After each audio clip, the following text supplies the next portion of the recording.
All right, folks, good evening. I have 7 o'clock. We're going to go ahead and call to order this February 11, 2025 regular meeting of the Board of Commissioners of the town of White Lake. And I would ask, first of all, that you bow your heads for the invocation. Dear Lord, we wish to thank you for allowing us to gather here this evening to discuss the business of our town. Lord, we ask that you be with us, guide us, and direct us as we attempt to do your will and to do those things which are in the best interest of the citizens of this town. These things we ask in Christ's name. Amen. The next item on the agenda is the Pledge of Allegiance. All of you are welcome to join in who are in attendance, and I would ask Commissioner Blunt, if he would, to lead us in the pledge. I pledge allegiance to the flag of the United States of America, to the republic for which it stands, one nation, under God, indivisible, with liberty and justice for all. Thank you.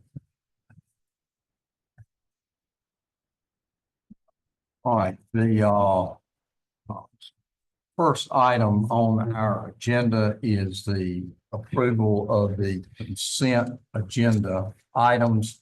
And I will point out to you what you should have at your desk in front of you, what is denoted as agenda supplemental number 1. This is an agenda supplemental to address the OSFM grant by the White Lake Fire Department. We've just gotten in some information on that. And in order to meet their deadline, we need to have that acted upon tonight. So we'll reach that later in the meeting. But at this time, I would ask if there are any questions in regard to any of the consent agenda items. If not, I would entertain a motion to approve the consent agenda as set forth in your agenda item number 1. So moved. Second. Motion second. Any discussion? Not all in favor indicate by saying aye. Aye. All opposed, like sign. The second item is a space needs and conceptual design presentation by Mosley Architects Group.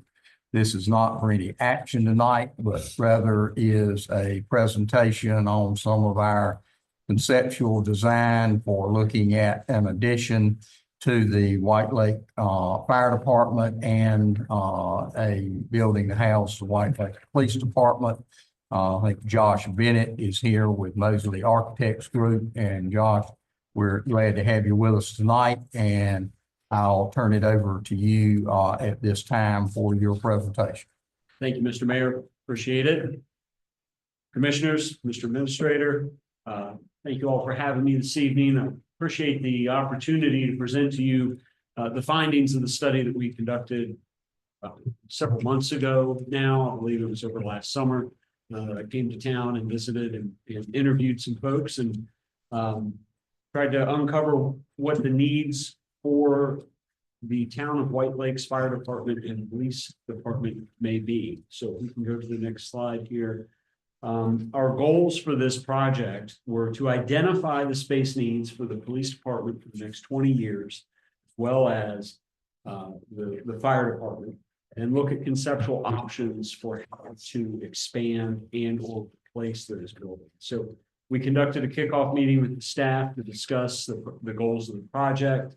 We distributed space needs questionnaires, which were completed by the users, identifying any particular needs that they may have in terms of their overall staffing, looking at their operations, what kinds of spaces they might need to do their jobs. As you can imagine, fire and police are highly specialized activities, and they vary by the locality. So for instance, here in White Lake, we have a large body of water, and that drives a lot of the types of issues that the fire and police deal with. We prepared space needs options demonstrating the 5, 10, and 20-year needs for each of those departments. Prepared conceptual design options, selected a preferred option that we wanted to work with for budgeting and planning purposes, and then we created those schedules and budgets. If you can go to the next slide, please. This is what those questionnaires look like, how we query the users for that information. Next slide. We took that information and turned it into these spreadsheets, which I understand are a little hard to read here, but you'll see across the top, the columns that demonstrate the amount of space that's needed and the type of space that's needed. What we did here in the instance of the fire department was identify the deficiencies and or the highest priority items. And those became sleep rooms, a little bit more office space, and another apparatus bay so that we can move some of our equipment out of adjacent neighboring structures. We go to the next slide, you'll see here, this is the floor plan on the left-hand side. You'll see there's the large room in the lower left for additional storage. Then we have the 4 sleep rooms, and we're pulling that off on the space between this wall here and the fire department. We're adding that. And then on the right-hand side, we would have 2 knockouts where we would go through to an additional apparatus bay. One thing I'll note, and we're going to talk about this again when I get to the costs. The addition of sleeping quarters in a facility requires that facility to be sprinkled. As the current facility is not sprinklered, that is something we'll have to take into consideration should we make that addition. We can add the apparatus bay without that consideration. Make sense? Okay, so we can go to the next slide. This is, again, the eligible police program that we developed. This was a little different. The current facility for the police is inadequate. And so we used this to plan out a new facility. So all the uses, all the needs that are indicated here are represented in the plan on the next slide. And you'll see this plan was developed. There were some initial concepts that the town had done. We took those concepts, compared that to the program, updated that plan, and then dropped it onto the site. This plan encompasses, again, all of the needs that are represented. So the Sally port, locker spaces, training spaces. And then we took that and placed it on the site, which is on the next slide here. And again, that site is behind me. Would require demolition of the existing home. We would be able to get about 9 public spaces out front and then secure about 8 spaces to the rear of the site and have a pull-through Sally port, which is very important for a police department like this. When we're coming in, we want to make sure we can turn over the vehicles quickly, that we're not trying to back up in any of those instances. So those are the 2 projects. I know I was very brief. I want to welcome any questions. The last slide that you see here are the cost numbers. These are budgets. If you looked at me today and said, Josh, how much do we need? I'd say, based on the current trends, looking out another year or so before we really got going, as we procured the money, this is about where we would end up. Budgeting about $500 a square foot for the fire station, $600 for the police station. That gives us about $4.2 million in construction for the police station, $1.2 million for the fire station. Adding a sprinkler system to the fire station could be in the range of $300,000 to $500,000. Okay, good. Nobody passed out. We're in good shape. It's my understanding is that we don't have the water pressure, the water supply to be able to supply a full-time municipal sprinkler system service. That's no problem. We can still do it. It requires a fire pump, storage tank, and then maintenance of that.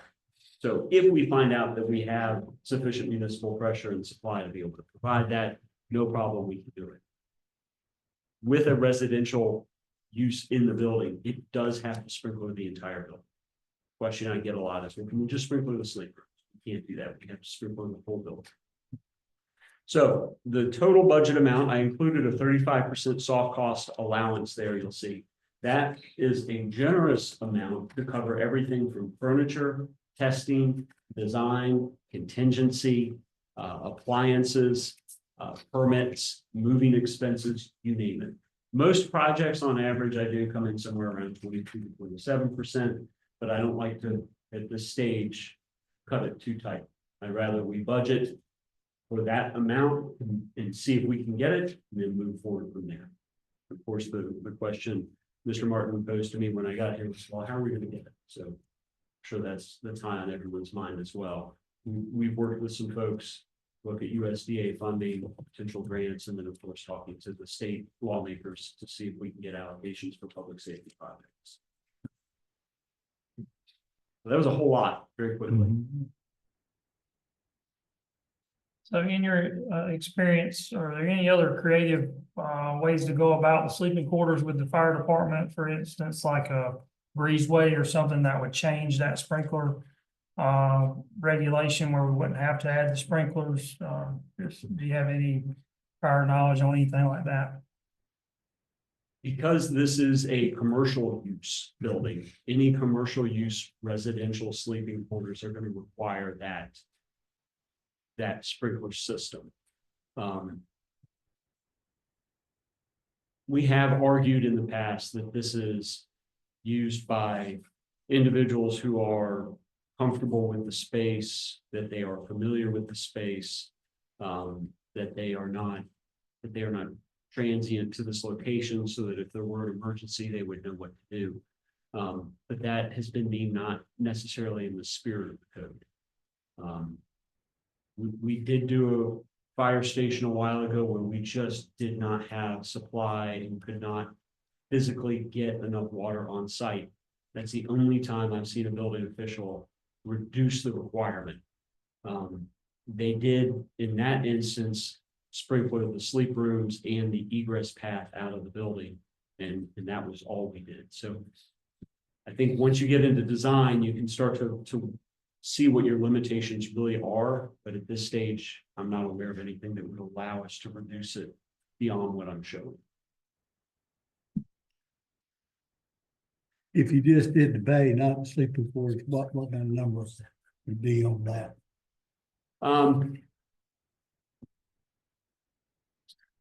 I would say you're about 600,000 for the bay, and then your soft costs are probably going to be another 200,000. So I budget around 800 to 900,000 this time. The bays, I know it sounds weird, right? Like it's a bay, but they have very thick slabs. They have exhaust requirements, lighting, heating, door controls, things like that. So it does drive the cost of those bays up. You haven't done any exterior renderings of the police facility? I have not. I have not for tonight. I'm happy to do that if that would help us make our case for getting some funding. I would imagine, based on our narrative that we did at the time, we were planning on it being a similar architectural style to this building on the exterior. That would be my hope. We could do that, and I think with what we've already got here, it probably would be beneficial. I mean, we'll let you know about that, but I think given the looks of what we have here now, that would probably be a benefit to us to be able to do that. Yes, sir. I think designing the exterior of it would require all of your input as well, which is why I think we didn't do that. All right, any other questions? You know, this is just the initial kickoff, folks. We're not taking any action on this tonight. We wanted to get the initial figures, and then we'll be discussing this. I assume that our retreat, that it will be one of the topics that will be on it, and we'll have an opportunity to sit down and discuss it at that time. But y'all take a look at the figures, keep that in mind. And it won't be long at all before we'll be having our retreat and be able to discuss that. Okay. Thank you all for having me. All If there's anything else, please let me know. Thank you. sir. Thank you. Appreciate it. All right, next is administrative matters under item 3. First are the 4 project updates. And Sean, I would ask you to deliver project updates if you would, please. Yes, sir. The first update this month is on our lake water management project. This is provided by Dr. Diane Lawrence. And for this month's report, Dr. Lawrence and I have been discussing the town's wastewater projects, both the phase 1 and phase 2 projects that have been completed, in addition to the potential phase 3 project that we're currently seeking funding on. And it's my understanding that Dr. Lawrence is working on putting together a comprehensive document that would highlight several things, but most importantly, would give us an idea of how these projects relate to the water quality and the water clarity and the groundwater flow that we've observed, to underscore the importance of that wastewater work as we continue to both look for funding on phase 3, but also understand better the impact that phase 1 and phase 2 are making, particularly in the reduction of the I&I, the inflow and infiltration. Dr. Larson has told me that she would potentially suggest alternatives for funding, cash funding, or breaking up the projects on the phase 3 work, or at least make the recommendation that the board should explore those. So as I mentioned in my administrator's report that went out on Friday, when we received the report, I'm sure we posted online. I will also make that available both to the public and to the board. And we can certainly review it at that time. But she did express to me to share with the board tonight and with the public tonight that those were her intentions for this month's lake update. On this lake update, I'm not on Facebook, but sometimes my wife will let me look and I'll see there's some things being said that's kind of disturbing. You know, if I start adding, if you say something long enough and loud enough, people begin to listen. I don't know if Diane needs to respond, and I realize you can't respond to every accusation, but there's some things being on Facebook being said that are untruths. And I don't know if we need a PR person or Dr. Larson either to address that sometimes on Facebook or in person. I saw where the mayor had responded to some of that things, but you just I saw that. Yeah. Appreciate that. But you know, I think we need to address some of these. I hope y'all had the opportunity to see my commercial be airing on February the 16th. Very proud of it. It's Good, promoting the good. White Lake. Have you seen Very it? good, yeah. It's helping promote White Lake businesses, tourism, not just my little operation. But when I spend the thousands, like many of y'all in this room here tonight, I know have got a lot of money invested in this lake. And we have that going against us. We got a 13-week season. So I don't know. I think we need to address that. And maybe we are stagnant. Maybe there's some things we need to do, kick ourselves in gear to get going. But I just think we need to have a little more response on some of this stuff and answer it and put some of these things to rest. Because when I get hearing people, well, I'm not going to swim and I won't go there, I think we can all feel the hit on that one. So, but she can work with us on that or bring it to her attention that we need to come up with some solution. And that particular issue that I addressed, actually, she has addressed that in the past. So I'll ask to talk to her about it. It just never fails that we get people down here. I don't mean to prolong this, but a few years ago, it came up on Facebook and Chamber of Commerce contacted me, and I had apparently, you can't make this stuff up, truth is stranger than fiction. I had captured bull sharks, I'm not making this up, and brought them to White Lake.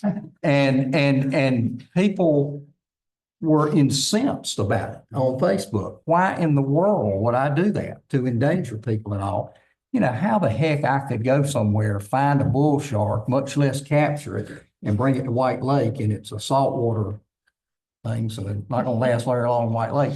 But we get that sort of thing, and what Tim's referring to is one of the things that came up, and you can't sit around responding to all of it, but I know all of you who have been around the lake and grown up here and been around here like I did. We see foam in the lake sometimes. I've always called it sea foam. It's the lake version of foam.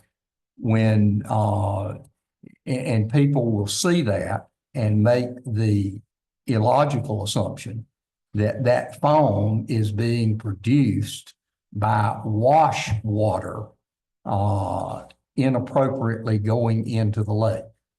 And it's just sheer idiocy. I mean, you almost hate to respond to it because it's just so dumb that you just can't imagine that somebody is even saying that. We had it come up with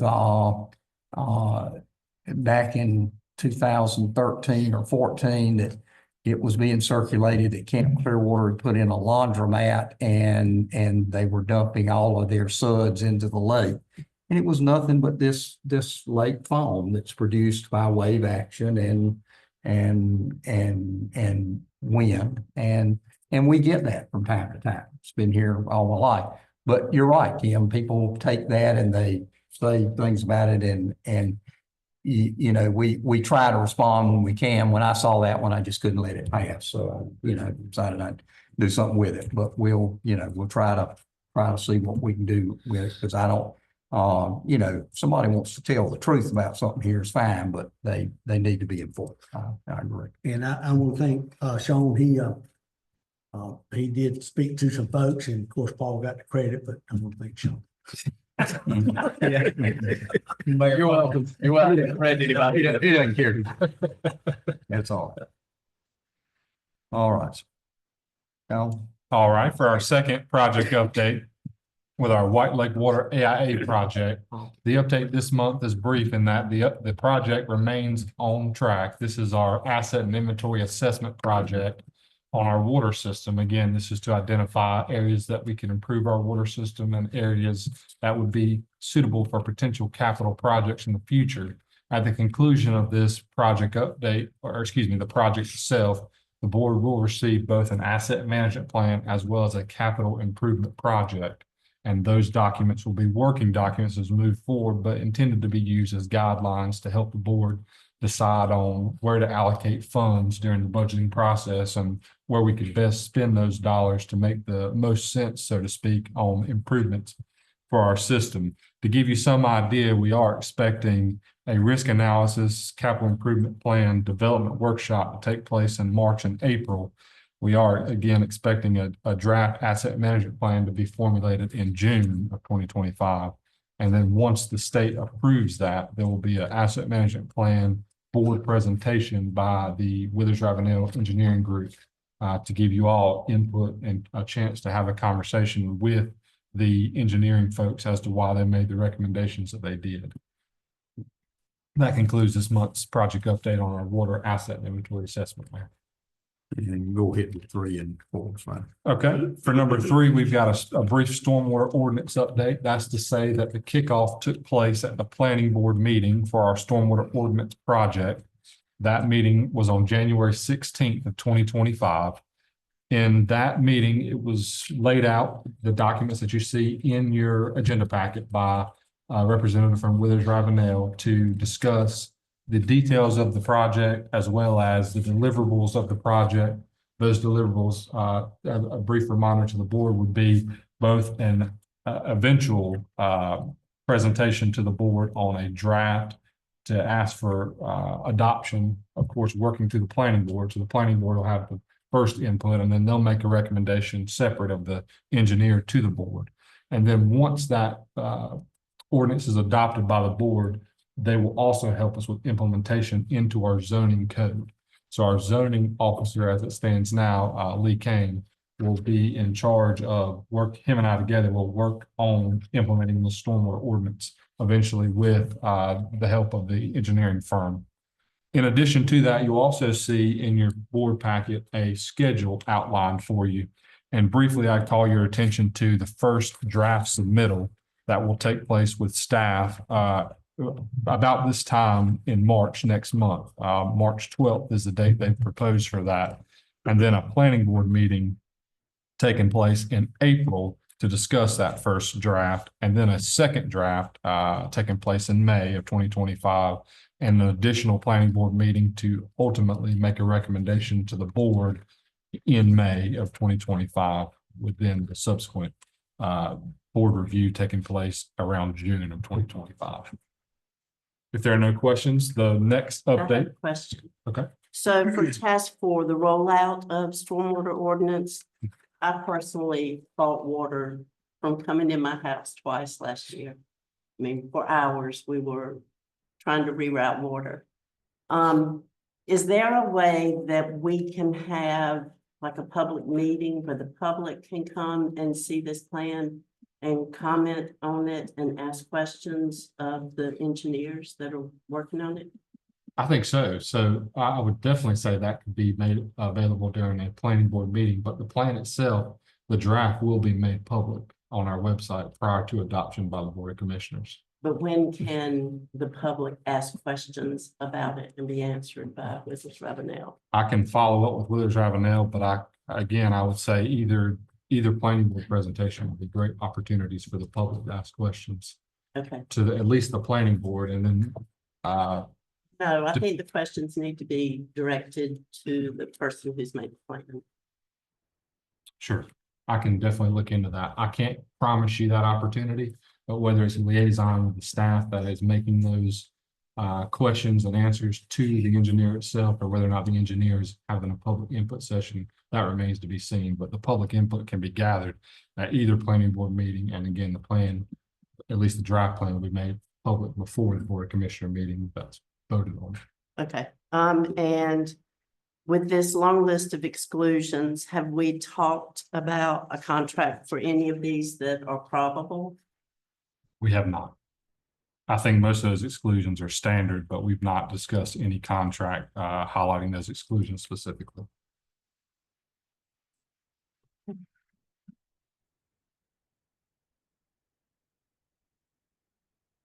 There are no more questions for the fourth update on the strategic plan workshop. That update is also brief, and that's just to share with the board to reiterate in the administrator's report that was sent out on Friday.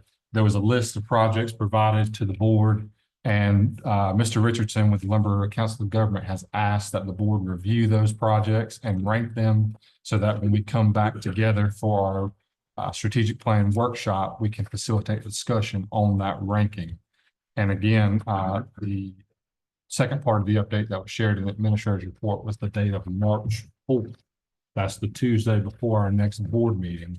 If that date works for you, please let me know. If not, we can certainly look at another date, but that date would probably be sometime in April or May based on, based on the schedule of the Lumber Council of Government at this time. If there are no questions, Mayor, that concludes the administrative project updates for this month. All right, the next item under B is appointment of budget officer and budget committee, which is a standard thing that we do each year. We're required under the general statutes to appoint a budget officer to serve at the will of the governing board, and it's been recommended that I serve as budget officer. I have for so many years I can't count. And the Board of Commissioners to serve as the fiscal year budget committee, which is the practice we have carried forth in the past. And at this time, I would entertain a motion to appoint the office of mayor and to serve as the fiscal year budget officer for 25-26, and for the Board of Commissioners to serve as the 25-26 fiscal year budget committee. So moved. Second. Motion second, any discussion? Not, all in favor indicate by saying aye. All opposed, like sign. Item C is presentation of the 2025-2026 fiscal year budget calendar and activities. That is contained in your agenda packet and is provided for your review. This again is mandated by the general statutes under GS 159-13. And we have to, of course, adopt a budget no later than July the 1st. Generally, we have our first reading on the budget at the May meeting, where we can come forth and adopt it in June. But you can see those time requirements that are set out by the state pursuant to the general statutes. And at this time, I would entertain a motion to approve the fiscal year 2025-26 budget calendar and activities as presented. Motion second. Any discussion? Not all indicate by saying aye. Any opposed, like sign. Item D is the 2024 Tax Lien Assessment in the amount of $36,019.35 for unpaid taxes for the current fiscal year, which are liens on real property. My compliments to our tax collector's office. When you consider the amount of taxes that we do bring in at this time, that is an extremely small amount. We have had an excellent collection rate, and I commend them for the fine work that they've done in regard to that. And we do need to proceed pursuant to the general statutes to assess a lien on real property to be able to collect those taxes at the appropriate time. And I would entertain a motion to approve the 2024 uncollected tax liens posting and advertising as requested and required under the North Carolina General Statutes. So moved. Second. Motion second, any discussion? Not all in favor indicate by saying aye. All opposed, like sign. Sean, if you would address section E on the engineering services water line extension contract. Yes, sir. The board will find this contract in your agenda packet, and this contract is to extend our water line essentially from the Womble area to the new Sandy Ridge campground development that's taken place. I will let the board know that I have been in communication with our town attorney. She has reviewed the document. She actually had a couple of suggestions for us on this document that we were able to work through with the engineering group. But the sum of this document under the contract or the engineer estimate is $274,763 to extend that water line, again, from the Womble area, generally speaking, to the Sandy Ridge development taking place there. This money, if approved, staff has recommended anyway that it would be appropriated from our water system improvements capital reserve account, which has roughly $950,000 in it currently.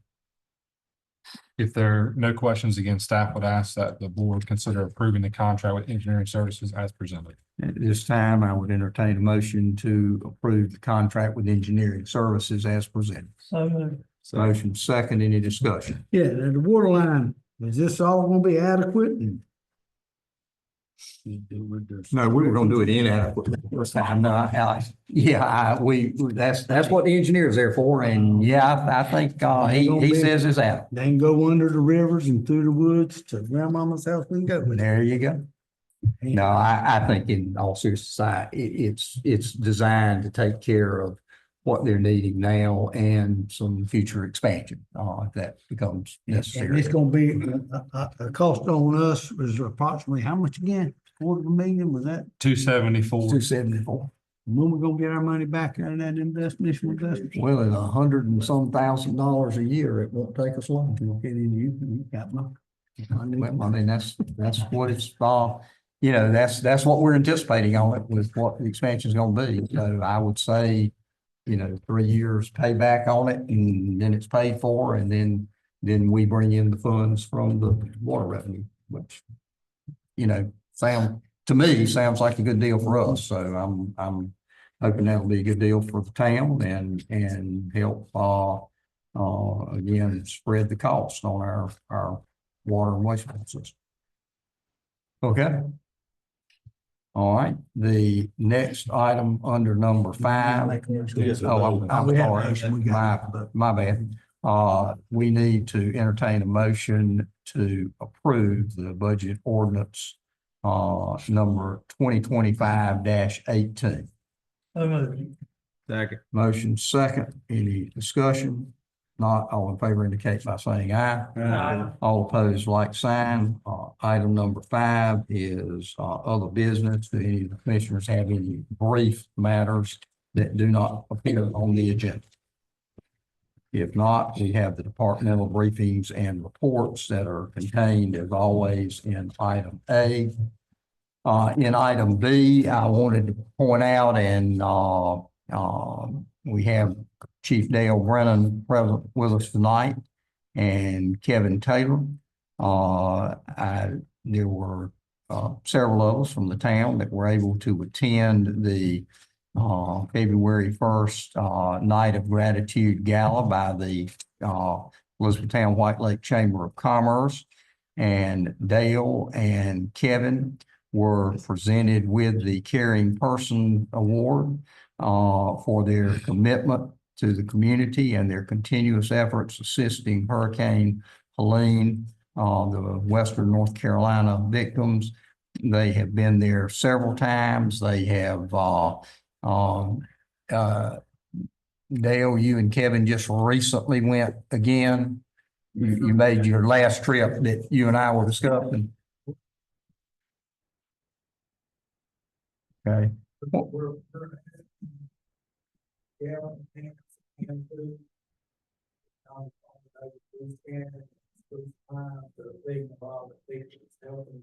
Rebuild the houses. They can Do what? Can you read that?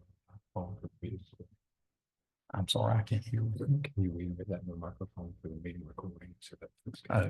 Yeah, Dale, if you could speak up just a little bit on that, we want to make sure that we catch it in the recording on what it's doing, but are y'all also taking up some propane cylinders and all? What? We got a request today for gallon cans of canned food also. Okay. Well, we want to congratulate y'all on receiving that award. It makes me very proud to be a citizen of this town where we've got people like you and Kevin who take such an interest in providing humanitarian aid. I know when they spoke at the chamber meeting, it was very touching on how grateful these folks were. And I know the thing that struck me the most, Dale, was you were talking about that when y'all were handing things out, people didn't run up there and grab everything they could carry. They absolutely took no more than they needed to fend for themselves right then, right there on a daily basis. We're truly grateful for what they were receiving. And we all applaud y'all for what you're doing with that. And I hope we can continue with those efforts. Those folks still need a lot of assistance there. So thank you very much, and a well-deserved award. Deb, when are y'all going again? Sometime in the next week, we're waiting on our propane bottles because we have to order. But it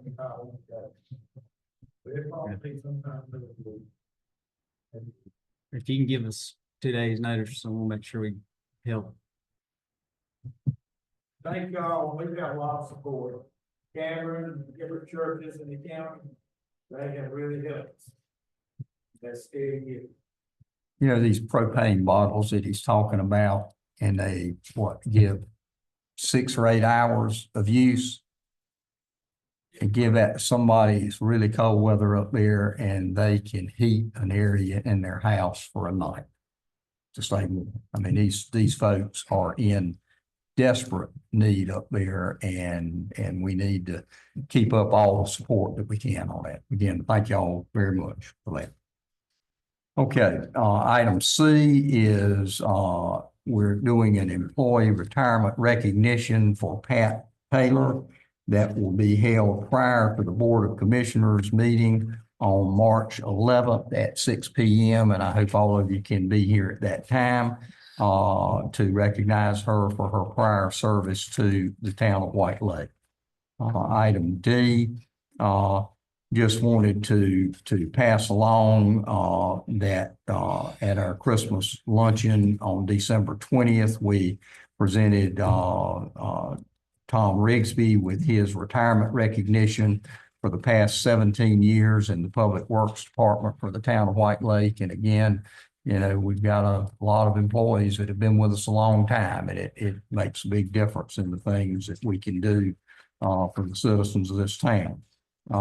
We also, at the same time, recognized Chief Dale Brennan for his 30 years of service and provided that at the 2024 Christmas luncheon on December 20th.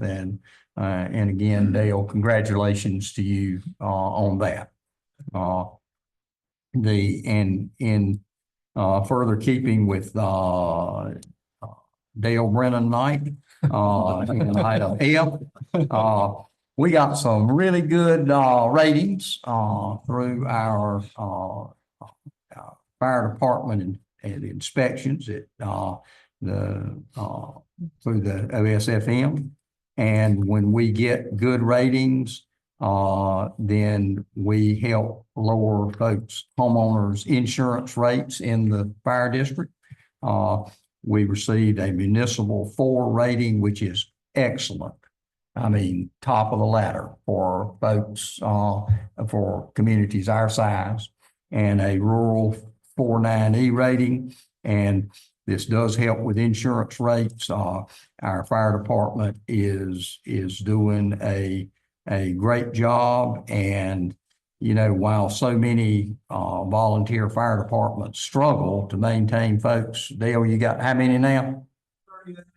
38 volunteers. I mean, that's incredible, folks. It really is, man. Just put in there, man. Yeah. Brian's ready to go. Yeah, well, it just is amazing that you can keep that going, and we're fortunate for that and providing for our fire protection.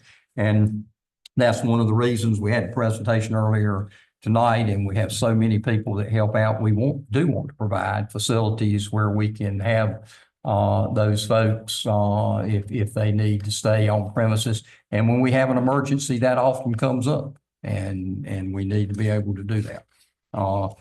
Item G is on the Lumber River COG is having what they refer to as an advance that will take place on Friday, February 21st, starting at 9 a.m. in Rayford. If any of the board members wish to attend, you can contact town staff and we can get that lined up for you.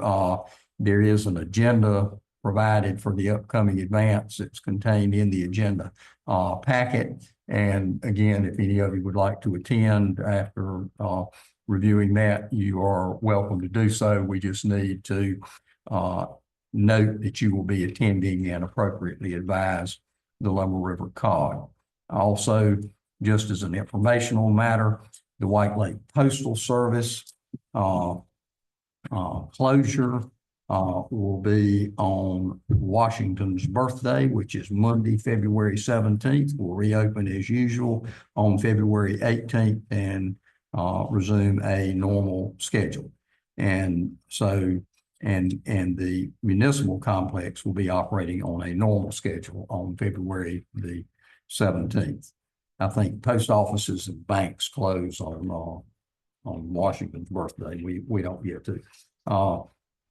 All right, that's the items that are contained in our agenda. At this time, we are to the open forum of the meeting. Anyone wishing to speak needs to come up to the podium, give your name, give your address, and you're entitled to 3 minutes per citizen to speak and address the board if anyone wishes to come forward at this time.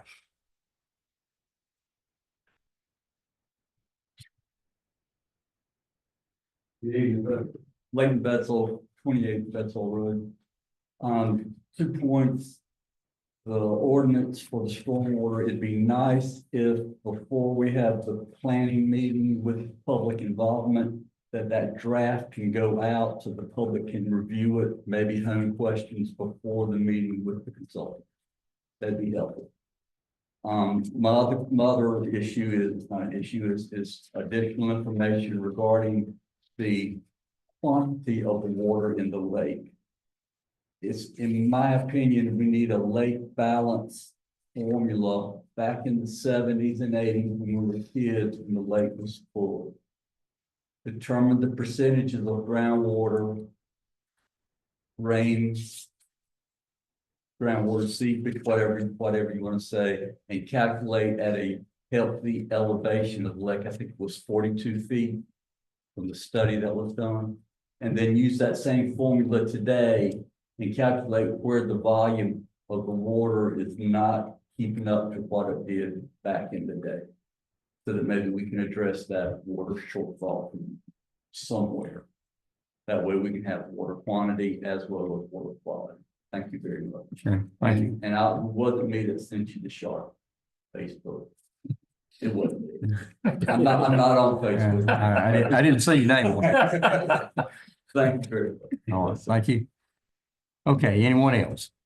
If not, that concludes our open forum portion. And at this time, we will be going into closed session to discuss several matters affecting the town. Please make note that you are referenced in the agenda, NCGS 143-318.11A3. 143-318.11A5, 143-318.11A6, and added to that should be 143-318 11.11A4. And so I would entertain a motion that we go into closed session in regard to those four reference statutes under the closed meeting law. So moved. Motion second. Second. Any discussion? Not all in favor indicate by saying aye. Any opposed, like sign. We are in closed session at this time, and we would ask y'all to excuse yourself. We're not sure exactly how long we will be.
like sign.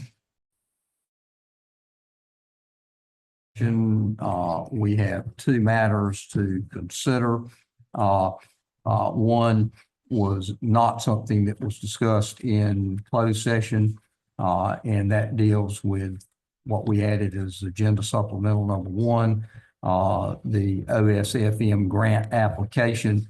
That's it's a $50,000 grant, actually 25,000 with a 25 match. And we have been successful several times in the past in getting that, helping pay for turnout gear for firemen and many different things that we have to spend money on. And I would recommend to you that we entertain a motion to approve the request to participate in the 2025 OSFM grant request. And we do have the local funds match available. I said it's in the total amount of 45,000. I think I've mentioned 50, or we have 22.5 put into that. We get the grant, we get 22.5 from state. So moved. Second. Motion second, any discussion? Not all in favor indicate by saying aye. All opposed, like sign. The second item that we have is the hiring by contract of a lobbyist to work on behalf of the town of White Lake for a 5-month period. The company is and then assess it at that end of that time. The company is Electus, and Sam Shoemate is the lobbyist that we would be working with. So I would entertain a motion at this time. So moved. Second. Motion second. Any further discussion? I do. I want to ask Mr. Mayor, you and Sean, extend the board same courtesy that you asked us to extend to y'all. Getting on the agenda before it come up, last been on the meeting for us to act on something that's not on the agenda or consent agenda. With that being said, hopefully y'all be mindful of that going forward. I respect us be able to be back an informed decision. Well, I don't know how we could have brought this up any sooner than we did. We just had discussions with him. I'm not trying to, But you know, I'm not trying to spring it on anybody, but you got to bring it up sometime. well, And- and in the future, when if I got something there for the meeting, I hope you'll extend the same courtesy. We can make the same action. Yep. All right, there's been a motion and a second. Any further discussion? If not, all in favor of the motion indicate by saying aye. That's 1, 2, 3, 4. Motion carries. It is approved, and we'll proceed with the contract. I vote us. Voted aye, Yeah, okay. yeah, yeah. All right. Now say who All votes right, no. 5 ayes, 1 nay. Okay, and we'll proceed with that, and I hope we'll be able to do something. All right, folks, at this time, I think that concludes all of our business. I would entertain a motion to. Did you say something about extending this meeting to March 4th? Yes, I did. What time? We're going to, if everybody is available for March 4th, it will save us from having to advertise the meeting if we adjourn it to a date certain for our COG meeting. And normally when we do this, we just adjourn it to a date certain in case we have anything else that comes up, and we may need to be discussing other issues that we have previously discussed tonight. Thank you, Jake, for reminding me of that. I would entertain a motion that we adjourn this meeting to March 4th at 6 p.m. It's been 6 p.m. in the past. Yes. Work for everybody. That's what we usually do. Mike, you make that all right? Yeah. Okay. What day is that on? March 4th. What? I mean, what day is it? It's a Yeah, I'll Tuesday. be fine. Tuesday, March 4th, 6 p.m. So I'll entertain a motion to adjourn to that date. So moved. Second. Motion second. Any discussion? If not, all in favor, indicate by saying aye. Aye. Any opposed, like sign, we are adjourned.